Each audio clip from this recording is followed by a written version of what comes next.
lost my dad when I was 6, and when we buried him, I mean, after the burial day, like my mom and my sister and like other family members would come to our house and want to visit him and stuff. I would never get out the car. I don't think I got out of the car until I was 13. Literally sat in the back seat and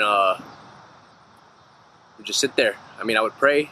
I would talk to him via there, but I would have no courage to come down here and like chill here. I mean, as I've gotten older, I've appreciated this more, especially living out of state right after high school, moving right after senior year, graduation.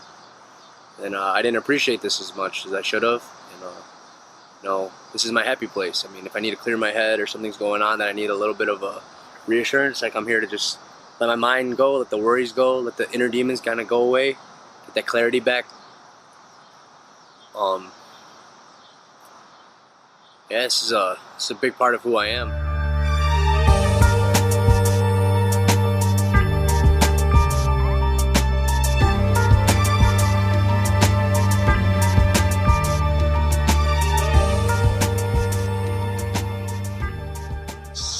From what I've heard, stories that have been told and stuff, he was always charismatic and he was very unique. Like there's a typical stigmatism that comes with like you know, a certain persona being like I don't know, a male that's an immigrant and stuff. You know, you got to keep that stern, tough kind of like front all the time. And he was the opposite. You know, he would always impact other people's lives with a positive manner. And he loved basketball. I mean, that's the one thing that we got to share. I mean, I lost him literally. Him on the basketball court, he lost his life on the court, having a heart attack. And I mean, it sounds really bad to say, but I mean, he wouldn't have wanted to go any other way.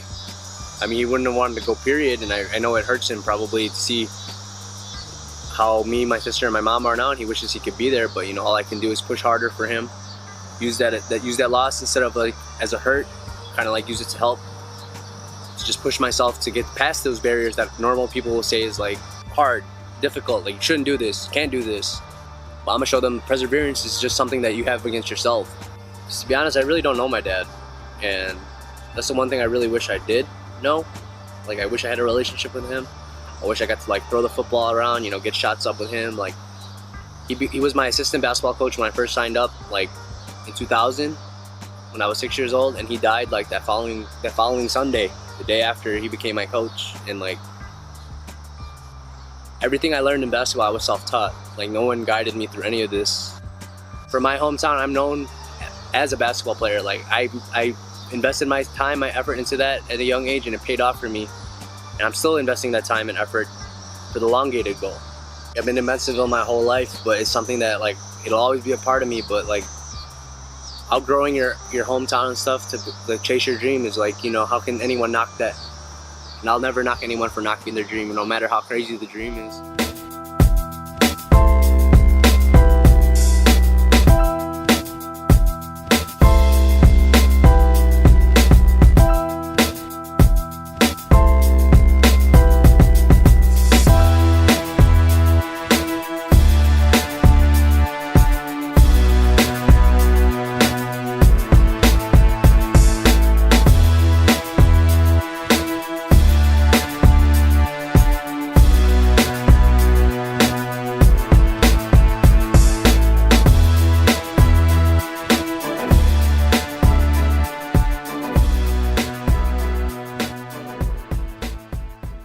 You know, I've been on the top of that. You know, I've been the one that everyone wants to knock down, and I fell down. I mean, I had my first shoulder surgery in 2012, and then I had surgery again in 2013 on my right shoulder, and then 2 years later passed, and I got surgery again in 2015 on my left shoulder, and another 2 years passed. I had 2 screws put in my left shoulder in 2017, and you know, not to go into specifics, just to show that that much kind of effort takes a lot of toll on someone, not just physically, but mentally and emotionally. And I honestly wanted to give up my last surgery. You know, I wanted to kill myself in April. I didn't have any of my close friends. I thought they were there. I didn't have any kind of clarity. They were there to help me and motivate me through the thing, but I just didn't know what else to do because I was like, I'm lost. I wanted to just end everything, not feel any pain anymore. I was just numb. And that was my dark demons. And God bless like my mom's friend that helped talk me out of that. You know, I'm forever grateful to Judy to that helped. She helped talk me out of something that would have made a bigger impact negatively than I am going to make positively now in my life. And without people like that in my life to tell it how it is, like, I wouldn't be here right now. And I never want to get into that dark place. I never want to have to call the suicide hotline again. I want to always be there to show people like what you can do with all that failure. Because failure is the biggest life lesson, like, teacher. It'll teach you so many life lessons through failure.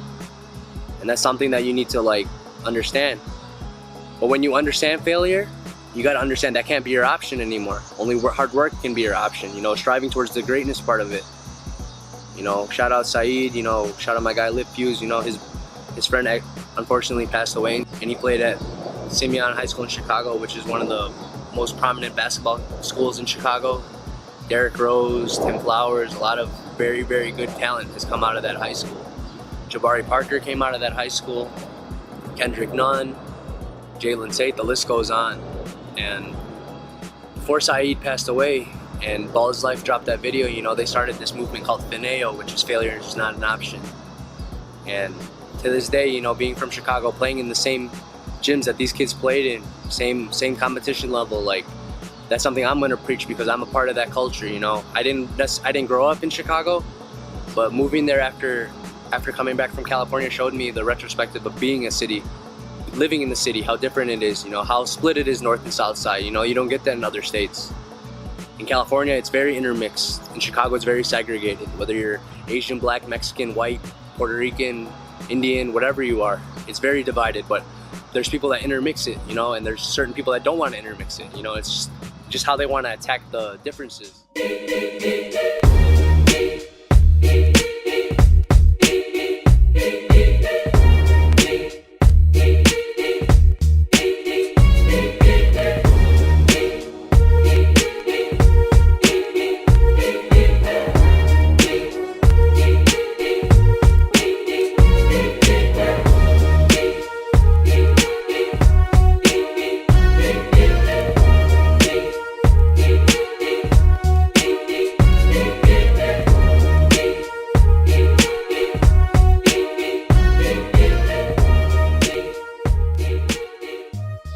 Basketball is my outlet, and if it's gonna kind of be my tool, my gateway, and my platform to, like, change other people's lives, to inspire them via just coming back from something like a traumatic injury multiple times. You know, some people only go through surgery once in their life, and it's probably the scariest thing ever to go through. You gotta, like, preach low feel. You know, you gotta look out for yourself and others, and that's something that me and my friends kind of live by, and that's what we created. Like, it's our movement to always be self-loving first, always, but to always just give that, like, hey, how you doing text, you know, just even if it's like 2-3 months later, just check up on, like, your friends you haven't talked to, you know, like, it takes one to make that little effort, you know. If the other people don't kind of respond back, that's okay.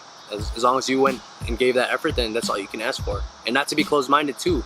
Reverse of that, you know, incorporating low feel in your life is just showing, like, you're accepting to, like, hear the constructive criticism. You know, if the people you love or the people that care about you speak up on something, you have to understand it's not a shot. It's more of something that they're going to be looking out for you. You know, they're more concerned about your well-being as them looking out as you as being family. You know, they're not going to say something if they don't care. And with that, failure is not an option. Being Fineo, it's just incorporating that with low feel is just kind of like what we got to move on now. I'm going to show everyone where we're going to take this. You know, we're going to take this till the wheels fall off. Whether we make it somewhere, whether we don't. But all I know is I'm giving it my heart and soul, 110%.